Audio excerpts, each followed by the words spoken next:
How did I get admitted to a Chinese traditional medicine hospital part 2? Glad to have you, amazing viewer. I'm back again with another compilation, and this was a long-awaited video, and this informs the accuracy of what I'm about to share with you.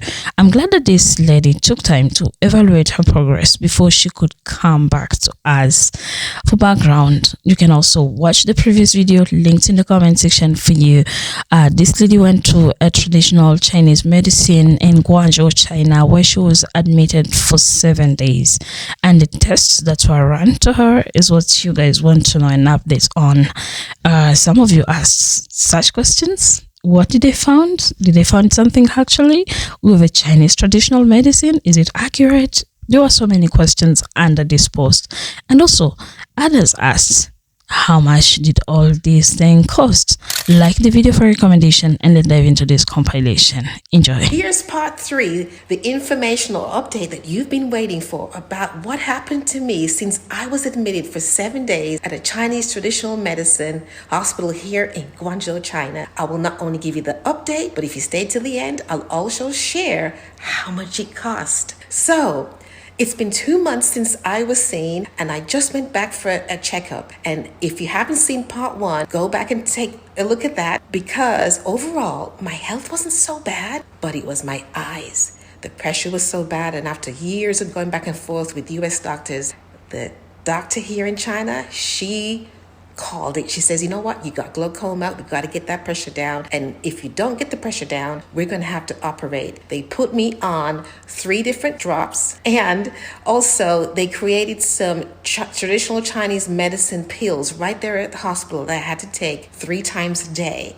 That's how bad it was. Here are the 3 drops. They are Western medicine, and that's the beauty of being seen here in China. They combine both TCM and Western medicine. I got some good news at my recent checkup. My eyes pressure is now back to normal. In fact, way in the normal range. My doctor was so happy. I was happy too. And she reduced me down to 2 drops, and I have to go back in another week or so. But good news is I now avoid surgery. Now, regarding the other health issue that I was having, which was to do with premenopause, menopause, postmenopause symptoms, I can actually say now, 2 months later, pretty much all that's behind me. I feel so much better because they worked on my digestive system, my circulation, the dampness, my diet. As you know, over here, the food is so much more fresher. I had to drink more warm stuff and exercise, and I can say I've lost weight. So all in all, I'm on the right track. I am so happy to have had this experience. Before I get into how much my hospital bill was, let me share a little bit more about the treatment I received for the 7 days and 6 nights that I was admitted there. I got a full blood workup. I did urine. I did eye exams, including field tests with all the fancy colors. I did ultrasound testing almost from head to toe, my entire body. I got to hear my blood flowing through my veins, which is a big deal here in TCM. I also got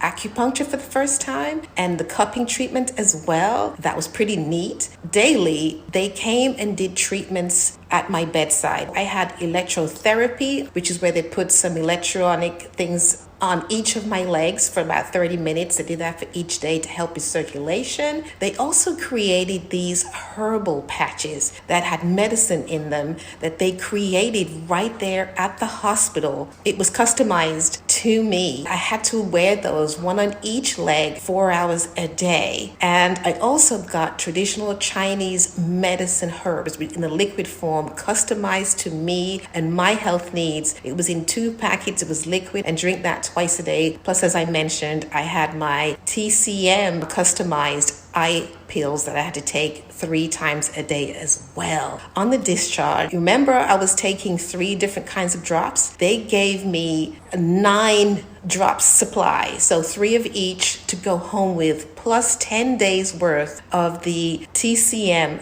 eye pills that I was taking to help bring down the pressure. As you know, I shared a room with 2 other ladies. The cost per night was only $7, guys. $7. So, how much did all of that come to? Here it is. $924. I paid out of pocket. As far as I know, they only accept Chinese insurance. So if you were to come here to get treatment, you would have to do your own reimbursement through your insurance company. But the question you need to be asking is, why isn't this available in America? Why isn't this type of healthcare available and at this particular cost? Where in America could you stay at a hospital overnight for $7? And guess what? At this particular hospital, they have a VIP room now, which is way affordable. You should see the penthouse. It's a double suite and you won't believe the cost. If you're interested in coming to China to get medical treatment, stay tuned for my next video and I can help you make that happen. I'm going to tell you why everyone in China walks after dinner, and so should you. In China, there's an old proverb that says, 饭后百步走，活到99. That means if you walk 100 steps after a meal, you'll live until 99 years old. This habit comes from traditional Chinese medicine. After dinner, your stomach and spleen are working hard to digest food. Gentle movement, like a short walk, helps that process. It keeps energy flowing, reduces bloating, and supports long-term health. And science backs this up too. Studies show that walking after eating can lower blood sugar, improve circulation, and even help you sleep better.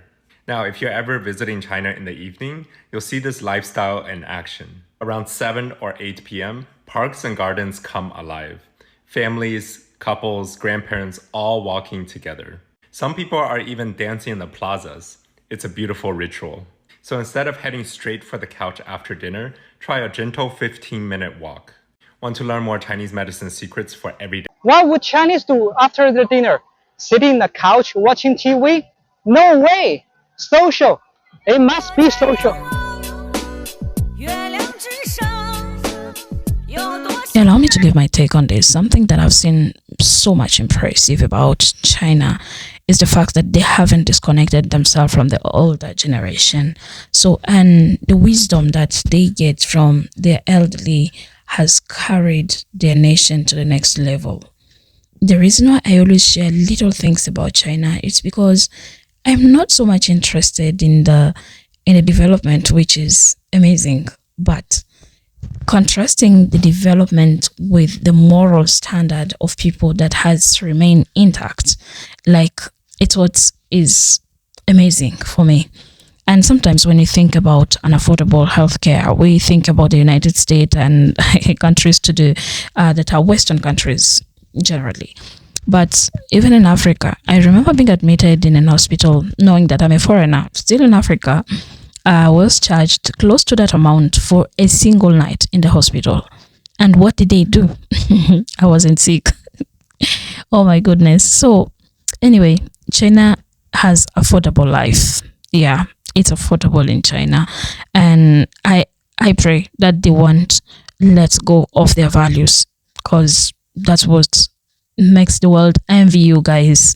Sometimes it's not because of the building that people move to China. People move there because of the condition of life, the affordability, how you care about people. That's what they go to do in China, and keep it up. Enjoy the rest of this video. It's entertaining. I am at the shopping square outside my house.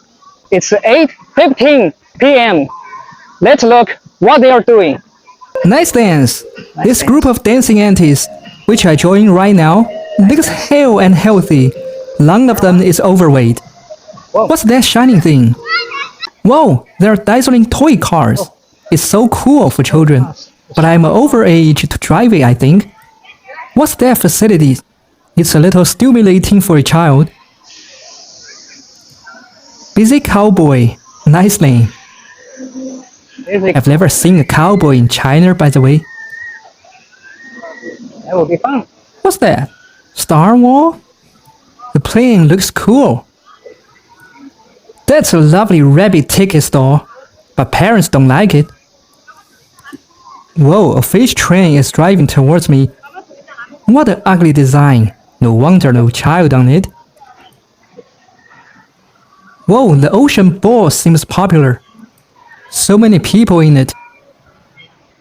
Balls are flying. What's the name? Battle of Bath? I don't know what it means. Poor whirligig. Horses will be laid off soon. There is a group of dancers. The movements are so neat and uniform. But looks like I'm too young to join. Whoa, roller skating for kids. That's cool. But it seems I'm overage for the sport.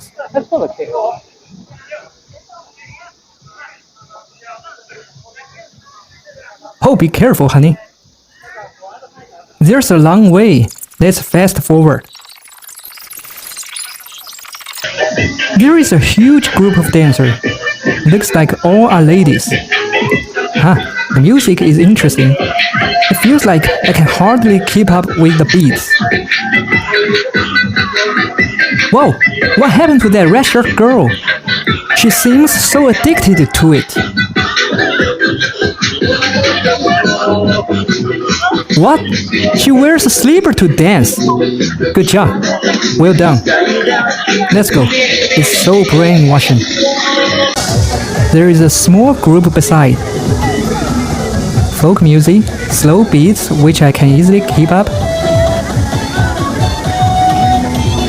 The highlight is the uncle, only man with good step. Good job. Well danced. Bravo.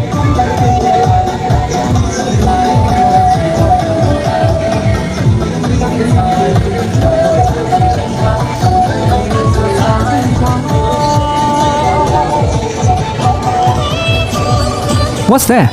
Ballroom dancing? What? Dancing with Granny? No. Oh, badminton court. Great. Nobody play. Good for goose. Let's watch the basketball. So many people here, playing and waiting. Basketball is much popular than the others, obviously.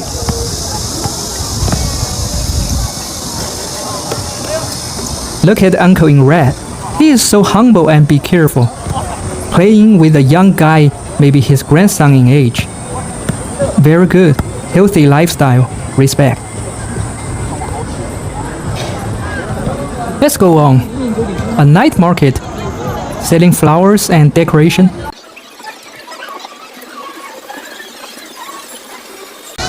There is a giant capybara. Behind it, the last dancing group. Folk music sounds like Xinjiang style. Nice movement with pleasant music. It's a great activity. Alright, so many free activities after dinner. Which one do you want to join?